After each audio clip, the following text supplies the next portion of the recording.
Hello, welcome to The Healing Artist. I'm your host, Frida.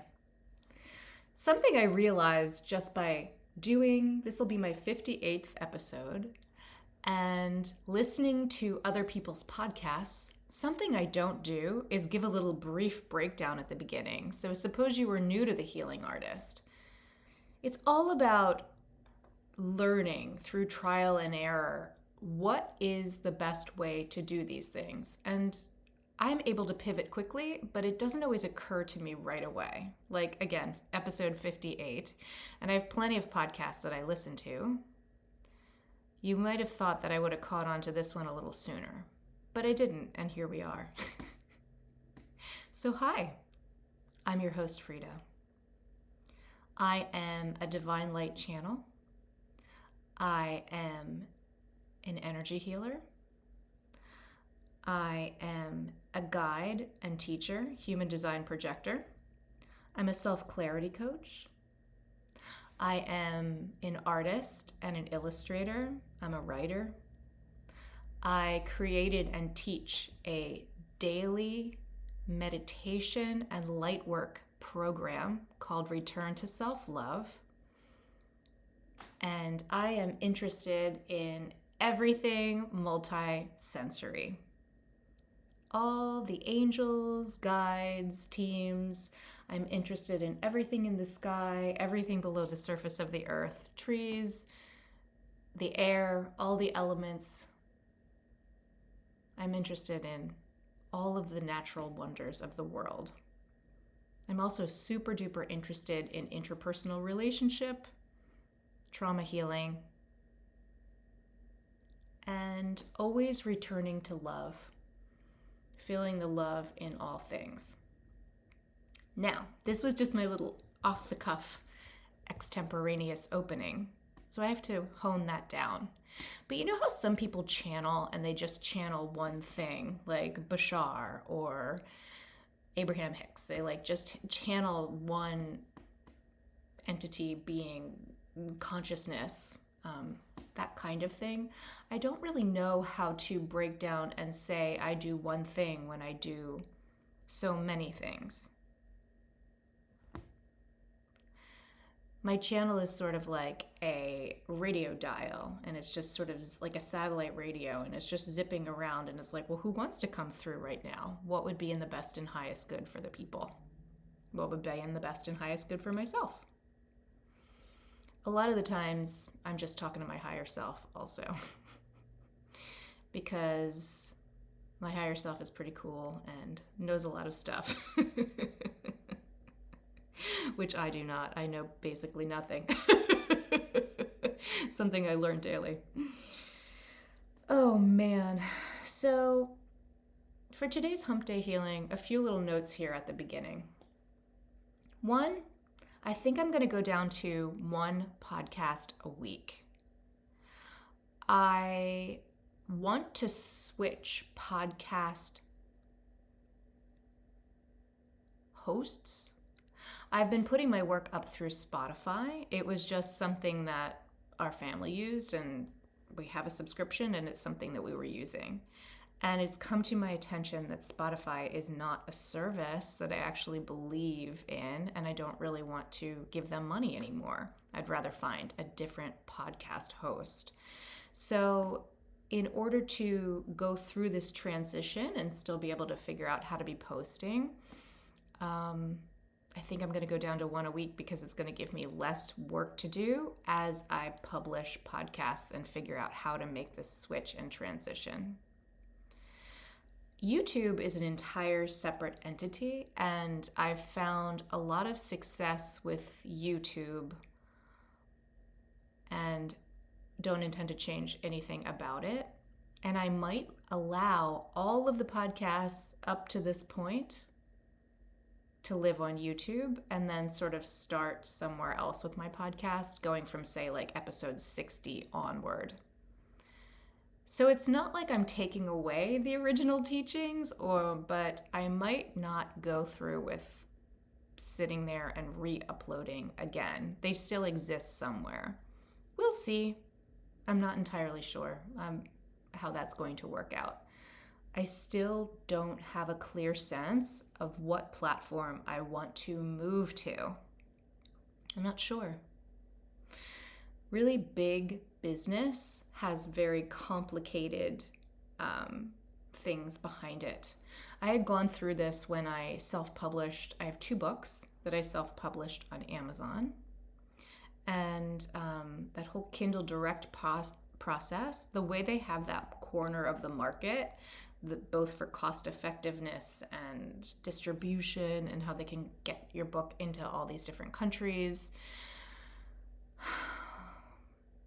it's hard to get away from that service without like paying a lot more to a smaller company that is not going to have nearly the kind of reach. But I don't entirely, in fact, not entirely isn't the right word. I don't agree with their business practices, and I don't agree with that platform. And yet it's like it is the means to an end at this point. So it's sort of like that. Like I need to sink into what is that next thing? Maybe I upload through Apple Podcasts. Apple's complicated. You know, it's like just sort of deciding and figuring out where to go. Same thing with my website. I don't know if I talked about this on the podcast or not, but I created my own website 6 months ago. And when I did so, I made it myself. I made it for free using a Google. It wasn't Google Sites, but it's something like that. And I just made the art and imagery in Canva. The pictures on it were like selfies and a picture my sister took of me. Like it really was just sort of this landing page to have a website, to really get started and say, yes, I'm forming this LLC. I'm making this business. And it was never necessarily in alignment, but I sort of was like navigating, what does all of this look like? What does it even look like to me to be in business? And what am I offering? What are my services?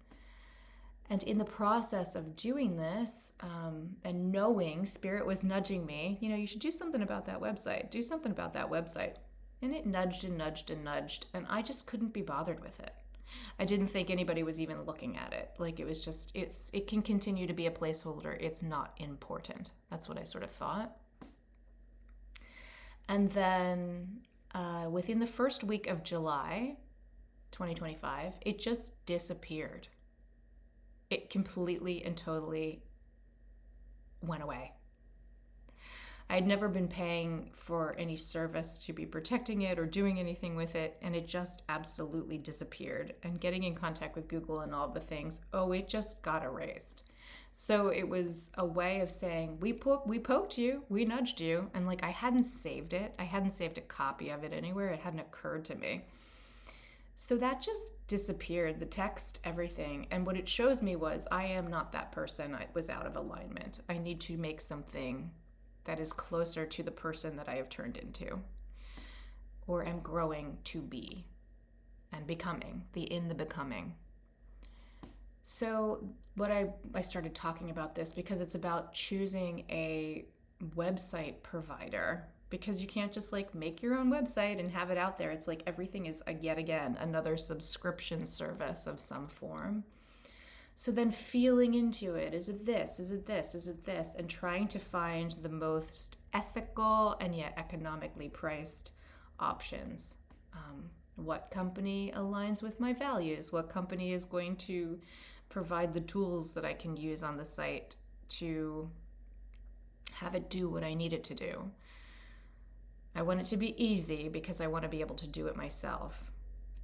So there's a lot of endings in my life right now. That website came to a close, and now it's been in the process of being around, this happened the first week of July, and I was house sitting that dog away from my husband, who is the tech savvy one in our relationship. And I was like, I'm not dealing with this in the month of July. most of that month we were in retrograde. Like, I'm Mercury retrograde, and I'm just not dealing with this. And now, today, actually, as I record this, we are out of the retrograde. So I feel like I can like get into technology again, look into it, and worry about the website. Worry is the wrong word. I can put attention to it. I've never had professional photographs taken. My husband and I, when we got married, we had a professional photographer at our wedding. But with the exception of that, I've never had photos taken with a photographer. And I've hired a photographer. They come from Sacramento. They're coming down, and we're going to do a natural light photo shoot in one of my favorite parks. I've picked out some places to have my picture taken with. I went over to the TJ Maxx and picked out a couple outfits that I feel cute in, and I'm going to go have professional pictures taken this upcoming weekend. So I'm going to have something for my website. So these are like big steps for me. I always kind of like came from this mentality of I wanted my business to generate some income before I started putting a whole bunch of my personal money into it. Like, I wanted the business to be paying for itself. So at this point, the revenue from several things and the students and the program and everything, it's starting to take form, and there's starting to be the ability to take some resources from there to reinvest them into the business. I didn't go into this having like a bunch of capital up front to make this stuff. It was just more like, it's a lot more homespun than that. Because that's honest for me. So like my teacher, Rennie, like I watch her like invest a lot in the services she uses, her website, like photos, like all of this. And she's like redone her brand a number of times. Like, I just look at that and I'm like, wow, that's awesome. And that's definitely one way of doing things in terms of like investment forward, like the investment to create. And I genuinely believe that people can come at things from all different ways. And I'm definitely more of the homespun version of, let's see how this unfolds naturally. Because I don't really have an idea of what this is. So I'm not exactly jumping at the bit to create something. Some people know exactly who they are and exactly what they're doing. And I am not one of those people. Every day I wake up, I meditate, I run my program in the mornings with my students, and then the day unfolds. I ask the universe, and I might have a podcast interview. I almost always go walk in the woods. I might have an art job I'm doing, but the day unfolds in such a way where like it shows me. I allow the energy of the day to dictate and tell me what's happening. And occasionally I have things on my calendar that I'm doing, but I try to stay pretty open and free with that. And I just don't have that kind of structure at this moment in time to know what a website would look like. Like, one of the most structured things I do is enjoy talking to you and put a podcast out. That's one of the more structured things I do. And I do this genuinely because I enjoy it. It's actually really helpful in me formulating my thoughts and understanding what's happening with me to be able to talk to you, to express in this way, and then be able to edit it. And when I edit it, I'm listening back to it, and that's helpful with my healing process. It's helpful in me organizing my thoughts and knowing where I'm at. Something very cool about this podcast as well is because I keep growing and changing and morphing, it's kind of like a living diary of change. And as somebody who is completely and totally invested in the self and change, that's cool. That's pretty cool that exists. I'm happy to have it. as I ramble and chitter chat with you, the hump day healing that I was interested in sharing today is about of courses. So I think I've told you this in the past, but I did a year without shoulds, and I was really hyper conscious about it. I didn't do I allowed myself, like, so if I was invited to something or asked for something, I allowed myself to sink into it, make sure it was an aligned invitation for me, and then to ride the emotional wave of it before responding. And I did that for 1 year. It was like I was hyper vigilant, hyper aware of it. A year of no shoulds, and it genuinely changed my life. I did not do anything I did not want to do fully, that I was a hell yes about. I did not do that. With the exception of Christmas time, there's a certain level of obligation around gift giving that might not have put me within my joy entirely. So I would have to put that caveat. There were like occasionally times when something like that, like Christmas, where it's like you need to get someone a gift and you can't really find anything and nothing is an inspiration and it doesn't quite feel right, and simultaneously you're just doing to do because of the da and blah blah blah. You understand. But for the most part, for the big juicy meaty stuff, in terms of taking work, in terms of like going to a play, going out to dinner with friends, choosing social engagements, like that kind of stuff. Where do you want to go on vacation? If you want to go on vacation, like whatever that stuff was, I did a year without shoulds. So while that was life-changing, I can see a should coming from a mile away. But what it didn't do was teach me about of courses. And what is an of course? Of course to me is stuff that I say of course to because it wouldn't have fit into the category of should. It fits into the category of close friends and family, or family connection, or they don't even have to be close friends. It's something where it's like, of course I'll watch your dog for you. Of course I'll drive you to the airport. Of course I'll take you to the store. Oh, your car's in the shop? Of course, yeah, hop in. Let's do that. Of course I'll do that job for you. We're friends. That kind of energy, where if I really sank into it, there might not be an of course quality to it. Are there any of courses in your life? One that comes to mind is I have a beautiful friend, and she has a family member that sometimes drops a baby off with her without like necessarily asking if she can take the baby. And that's a version of course, right? Because it's like she loves her niece more than the air in her lungs. And simultaneously, like, my friend should get a say whether or not she, there's like an of courseness. Well, of course she'll watch the baby because she always shows up for the family. And like that kind of thing is, yeah. So do you have of courses in your life? Because you don't have to.